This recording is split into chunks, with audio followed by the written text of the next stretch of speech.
Roger Goodell's opinion of Redskins name unchanged after Chief Wahoo decision. 7 years after the Cleveland Indians began de-emphasizing their Chief Wahoo logo, Major League Baseball announced Monday that the team will cease using the controversial caricature on its uniforms beginning in the 2019 season. While the decision puts the spotlight again on franchises that continue to use Native American imagery and nicknames, NFL Commissioner Roger Goodell said Tuesday not to expect any change to the Redskins name in the foreseeable future. As you know, this issue has been around for several decades, if not longer, Goodell said on ESPN Radio's Golic Wingo show, when asked whether he's thought any more about talking with Redskins owner Daniel Snyder about changing the name. "I think the interesting thing is Dan Snyder has really worked in the Native American community to understand better their perspective. I think it's reflected mostly in a Washington Post poll that came out, in May 2016, that said over 9 out of 10 Native Americans do not take that in a negative fashion, the Redskins logo or the Redskins name, and they support it. The focus that we've had is, in any way is this insulting to the Native Americans? And I think that poll is overwhelmingly positive that they don't find the name offensive. I think the Redskins have done a tremendous amount of work here, and I think Dan continues to believe in the name, and I don't see him changing that perspective." Cleveland Indians' removal of Chief Wahoo reignites debate over controversial nickname. Snyder has vowed to never change the team's nickname, which dates to 1932.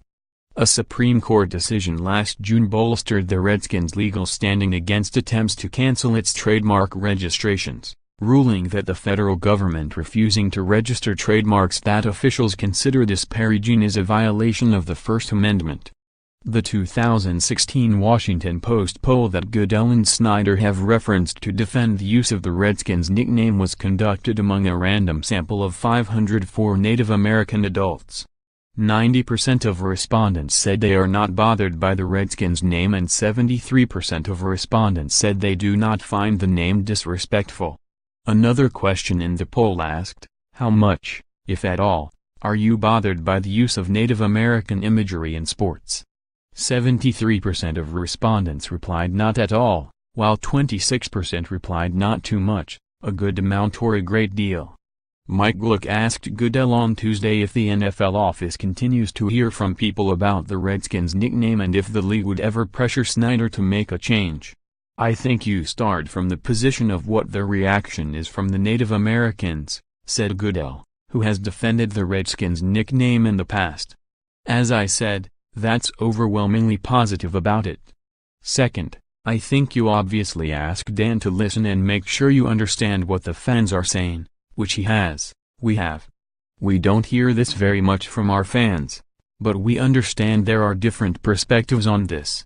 We're sensitive to that and understand it, and we make sure we do whatever we can to make sure we're presenting all of our teams in a positive fashion." The Redskins declined to comment about MLB's announcement on Monday. Meanwhile, Oneida Nation Representative Ray Hall-Britter issued a statement on behalf of the Change the Mascot campaign. The Cleveland baseball team has rightly recognized that Native Americans do not deserve to be denigrated as cartoon mascots, and the team's move is a reflection of a grassroots movement that has pressed sports franchises to respect Native people, Hall-Britter said. Cleveland's decision should finally compel the Washington football team to make the same honorable decision. For too long, people of color have been stereotyped with these kinds of hurtful symbols, and no symbol is more hurtful than the football team in the nation's capital using a dictionary to find racial slur as its team name. Washington owner Dan Snyder needs to look at Cleveland's move and then look in the mirror and ask whether he wants to be forever known as the most famous purveyor of bigotry in modern sports, or if he wants to finally stand on the right side of history and change his team's name. We hope he chooses the latter. Read more on the Redskins, ice fishing and Zubaz. The Redskins did it up in Minneapolis before a 1992 Super Bowl. Huge news. Cousin shoots Super Bowl commercial with fake Trump. A broken elevator, Doug Williams and a Redskins route. Al Michaels recalls his first Super Bowl broadcast. Why, Eagles? Why? Redskins fans shouldn't root for feeling the Super Bowl or ESPN tenure over. Lindsey Czarniak will contribute to WRC's Super Bowl coverage. ESPN ranks 1983 Redskins as the 7th best team to not win a Super Bowl, while Redskins fixate on QB future. Here's their history of wide